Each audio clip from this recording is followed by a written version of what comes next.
2120 সাল 19 নভেম্বর, কথা বলেন না ঠিক কিনা? এটা 2020 সাল, 100 বছর পর 2120 সাল 19 নভেম্বর আজকের রাত আসবে, ঠিক কিনা? কিন্তু আমরা কেউ গ্যারান্টি দিয়ে বলতে পারতেছি না আমি থাকবো। কেউ পারবেন বলতে? কিন্তু গ্যারান্টি দিয়ে বলতে পারবো আমরা কেউ থাকবো না। 100 বছর পরে একজনও এখানে বলতে পারবে না যে আমি থাকবো হুজুর। এবং আমি একটা কথা বলি, আপনাদের পছন্দ হলে নেবেন, না হলে দিয়ে দিবেন। হুজুর আপনার কথা আপনাকে দিয়ে দিলাম। আমি চাই না যে আমি আগামী 100 বছর পর থাকি। কথা বলেন না ঠিক কিনা? তার অসংখ্য কারণ আছে। তার মধ্যে 1 নম্বর কারণ হলো আমি চাই না আমার পুত্র বধূর বোঝা হয়ে যাই। কথা কন না ঠিক কিনা? আমি চাই না আমি সমাজের জন্য বোঝা হই। আমি চাই না আমি হাসপাতালের বেডে আমার জান যাক। আমি চাই না বার্ধক্য নিয়ে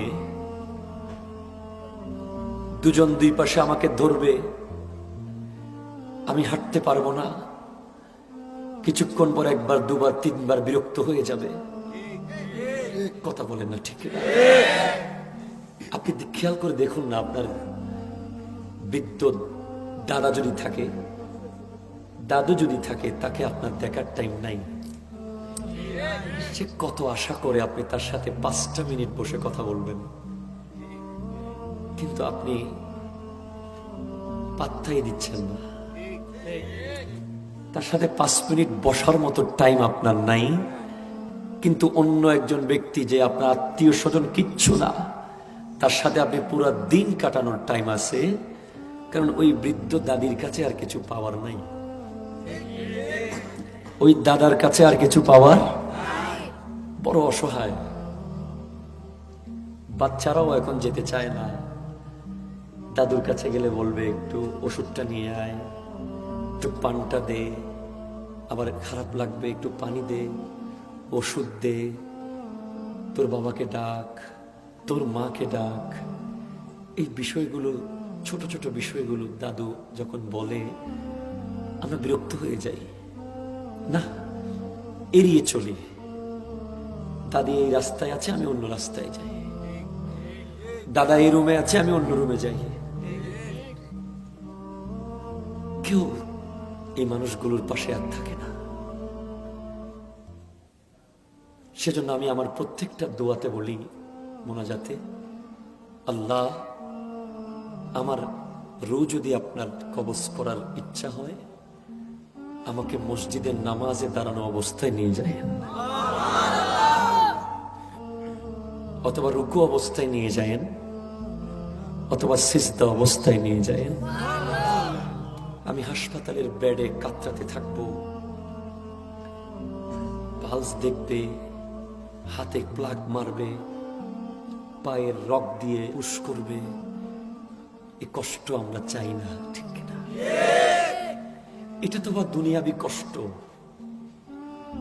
কিন্তু বর্তমানে যে দিন যাচ্ছে, যত দিন যাচ্ছে তত ইমানের তরি ডুবু ডুবু অবস্থা, ঠিক কিনা বলেন না? আপনাদের কষ্ট হচ্ছে না তো?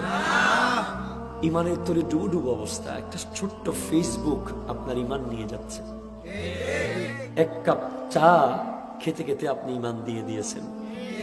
চায়ের দোকানে, গাড়িতে বসতে বসতে আপনি ইমান দিয়ে দিয়েছেন।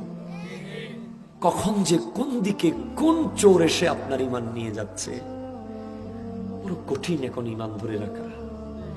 ইমানদার থাকা বড় কঠিন। আপনি মনে করতেছেন যে আসলে আপনি বড় নামাজি, আপনি বড় রোজাদার, আপনার মতো দানবীর নাই, কিন্তু ইমানের জাহাজের ইঞ্জিন যে কখন নষ্ট হয়ে বসে আছে আপনি জানেন না, ঠিক? বাবারা তো চলে গেছে যেমন তেমন, দাদারা আরো ভালো ছিল, দাদারা আরো ভালো ছিল।